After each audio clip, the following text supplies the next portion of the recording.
Phone storage full হওয়ার কারণে gallery ফাঁকা করতে গিয়ে দেখছি অলরেডি এই ভিডিওটা এডিট করে রাখাই রয়েছে, যেটা তোমাদের সাথে আমি এখনও শেয়ারই করিনি, মানে ভুলেই গিয়েছিলাম।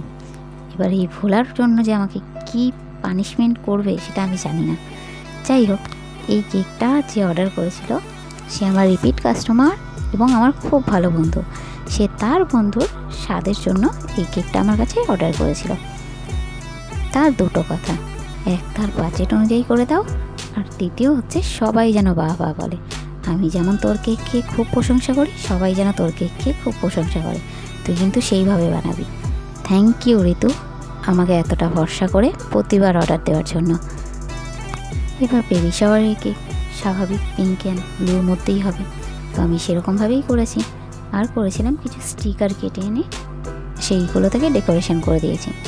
ওর যেহেতু বাজেটটা কম ছিল, তো আমি যতটা পেরেছি আমার বেস্ট দেওয়ার চেষ্টা করেছি। তোমরা সবাই জানো কেকে কীরকম কস্টলি আসে সব কিছুই। তো যাই হোক, ওদের তো কেক খুব পছন্দ হয়েছে, খুব ভালো লেগেছে। তোমরা দেখে বলো তোমাদের কেমন লেগেছে। স্পেশালি ঋতুর তো ভীষণই পছন্দ হয়েছে কেক, আর ওর পছন্দ হয়েছে দেখে আমি খুব খুশি হয়েছি।